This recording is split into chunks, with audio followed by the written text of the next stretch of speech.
Assalamu alaikum ji. In our today's lecture, we are going to discuss longitude. In our previous lecture, we have been discussed about latitudes, equatorial lines, and glossaries of geography. तो आज के lecture में हम longitude को discuss करेंगे।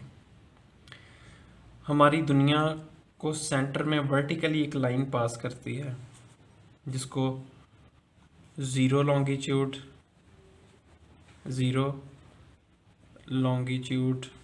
या prime meridian या GMT या ज़ीरो मेरिडियन बोला जाता है।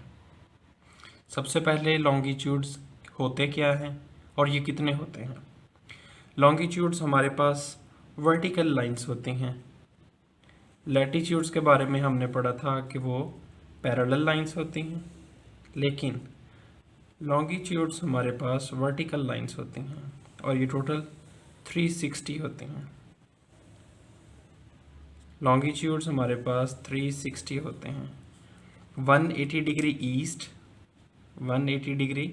East plus 180 degree west. Latitude हमने पढ़े थे वो टोटल 180 होते हैं, 90 डिग्री नॉर्थ और 90 degree south. Longitude 180 degree east और 180 डिग्री वेस्ट में।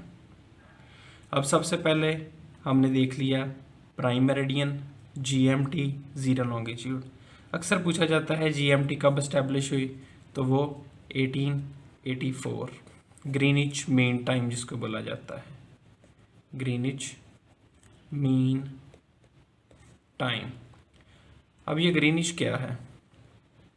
ये सेंट्रल लाइन या ज़ीरो लॉन्गिट्यूड लाइन जिन ममालिक में से पास करती है उनमें जो सबसे पहले मुल्क आता है वो इंग्लैंड है, और इंग्लैंड में जो टाउन है वो ग्रीनिच है, इसलिए इसको ग्रीनिच मीन टाइम बोला जाता है। वो कौन कौन से ममालिक हैं जिनमें से ये लाइन पास करती है? वो हमारे पास टोटल 8 ममालिक हैं। 3 यूरोप के, 5 अफ्रीका के। यूरोप के कौन कौन से हैं? UK, France and Spain. Africa के अल्जीरिया, टोगो, माली, बुर्किना फासो और घाना। 8 ममालिक में से पास करती है। ग्रीनिच मीन टाइम 1884 में इस्टेब्लिश हुआ। ग्रीनिच किस लिए बोला जाता है? क्योंकि लंदन का कस्बा है ग्रीनिच जो इसका सेंटर है। सारी दुनिया का टाइम यहाँ से काउंट किया जाता है, ग्रीनिच से। अच्छा जी, अब जो नेक्स्ट पॉइंट, एक लॉन्गिट्यूड से दूसरे लॉन्गिट्यूड का डिस्टेंस अप्रॉक्सीमेटली 112 किलोमीटर है। एक लॉन्गिट्यूड से दूसरे लॉन्गिट्यूड का डिस्टेंस 4 मिनट। वो 4 मिनट या तो कम होते हैं या ज़्यादा होते हैं। अब हमने ये देखना है कम किस साइड को होते हैं, ज़्यादा किस साइड को होते हैं। ये हमारे पास ज़ीरो लॉन्गिट्यूड है। अगर हम यहाँ से ईस्ट की तरफ जाएंगे तो हर लॉन्गिट्यूड लाइन क्रॉस करने पे 4 मिनट का इजाफा होता जाएगा।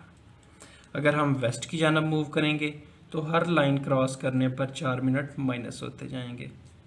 यानी कि टोटल आप इस तरह भी फाइंड कर सकते हैं कि टोटल 360 लॉन्गिट्यूड्स होते हैं और दिन में 24 घंटे होते हैं। 15 पे डिवाइड होता है ये। अगर हम 15 लाइंस यानी कि 15 लॉन्गिट्यूड्स को क्रॉस कर लेते हैं तो 1 घंटे का इजाफा हो जाता है। यानी कि अगर इस जगह यूके में, क्योंकि यूके में ग्रीनिच सेंटर है, अगर यूके में 1 बजा है और यहाँ से आप 15 लाइंस क्रॉस कर जाते हैं और कोई और मुल्क आता है तो उसमें उस वक़्त 2 बजे होंगे जब यूके में 1 होगा। अब हम इसको मज़ीद कैसे जस्टिफाई कर सकते हैं? पाकिस्तान का अक्सर आपने देखा होगा कि GMT +5 लिखा होता है और हमारा टाइम लंदन से 5 घंटे ज़्यादा है। क्यों ज़्यादा है? अगर आप पाकिस्तान का मैप या पाकिस्तान की लोकेशन फाइंड करें मैप पे तो लिखा है 62 to 75 डिग्री ईस्ट। देखें 75 डिग्री ईस्ट यानी कि लंदन से मज़ीद हमने 75 लॉन्गिट्यूड लाइन को अबूर किया तो पाकिस्तान आया।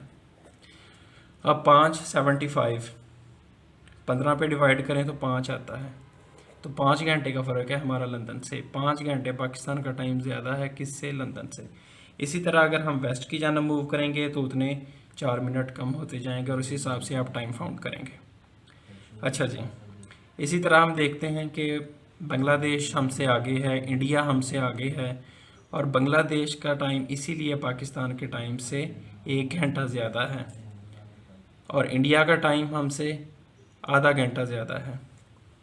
इसी तरह यूएई और सऊदी अरेबिया वगैरह पाकिस्तान से पीछे आते हैं मैप पे, उनका टाइम पाकिस्तान से, यूएई का टाइम पाकिस्तान से 1 घंटा पहले है, यानी कि जब पाकिस्तान में 5 बजे होंगे तो at the same time UAE में टाइम 4 AM होगा, अगर पाकिस्तान में 5 AM होगा। और इंडिया क्योंकि पाकिस्तान से आगे है तो ज़्यादा लॉन्गिट्यूड क्रॉस करके जाएंगे, तो इंडिया में 5:30 होंगे, बांग्लादेश में 6 बजे होंगे। ये कंसेप्ट हमारा क्लियर हो गया।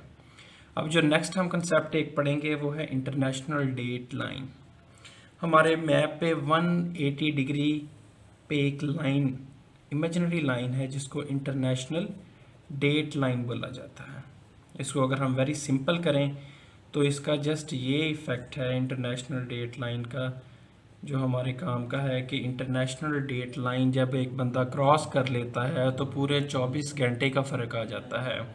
अगर कोई बंदा ईस्ट से वेस्ट की जानब क्रॉस करता है, ईस्ट से वेस्ट की जानब क्रॉस करता है तो 1 दिन की कमी हो जाती है। अगर कोई बंदा वेस्ट से ईस्ट की जानब आता है तो 1 दिन का इजाफा हो जाता है, क्योंकि अगर कोई बंदा यहाँ से ट्रैवल करना शुरू करता है तो वो 12 घंटे ट्रैवल करके यहाँ पहुँचेगा, फिर 12 घंटे ट्रैवल करके वेस्ट साइड पे पहुँचेगा, तो 24 घंटे क्रॉस होने की वजह से पूरे 1 दिन का फ़र्क पड़ता है। अब अक्सर पूछा जाता है कि इंटरनेशनल डेट लाइन कहाँ से क्रॉस करती है, तो ये बेरिंग स्ट्रेट, यूएसए और रशिया के दरमियान बेरिंग स्ट्रेट या ड्यूमेडे आइलैंड, वहाँ से क्रॉस करती है, वहाँ से पास करती है। ठीक है जी। अब न्यू ईयर की जब सेलिब्रेशन की जाती हैं तो आप अक्सर न्यूज़ पे सुनते होंगे स्काई टावर का नाम। तो न्यू ईयर सेलिब्रेशन सबसे पहले स्काई टावर, जो कि न्यूजीलैंड में है, वहाँ पे की जाती है। और जब दिन गुजरते गुजरते न्यू ईयर सेलिब्रेशन जब यूएसए में पहुँचती हैं तब न्यूजीलैंड में डेट चेंज हो चुकी होती है। सबसे फर्स्ट कंट्री एक्चुअली वो छोटे छोटे 2 ममालिक हैं, एक है समोआ, SOMOA, समोआ, और किरिबाती। ये सबसे पहले न्यू ईयर नाइट सेलिब्रेट करते हैं। और जो सबसे लास्ट पे सेलिब्रेट करते हैं वो है हाउलैंड और बेकर आइलैंड, ये यूएसए के हैं। लेकिन जो मेजर कंट्री है वो न्यूजीलैंड है। सबसे पहले स्काई टावर पे सबसे पहले सेलिब्रेशन की जाती है। अच्छा जी, एक चीज़ और, GMT को अब रिप्लेस किया जाता है UCT के साथ। UCT क्या है? UCT है हमारे पास कोऑर्डिनेटेड यूनिवर्सल टाइम।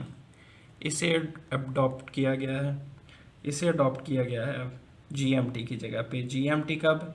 1884 में। UCT कब फॉर्म हुई? 1972 में। तो ये था हमारे पास लॉन्गिट्यूड। लैटिट्यूड हम पहले डिस्कस कर चुके हैं, इक्वेटोरियल लाइन हम पहले डिस्कस कर चुके हैं, इंटरनेशनल डेट लाइन हमने इसमें डिस्कस कर ली, और जो बेसिक ग्लॉसरीज वर्ड मैप के लिए ज़रूरी होती हैं वो हम फर्स्ट लेक्चर में डिस्कस कर चुके थे।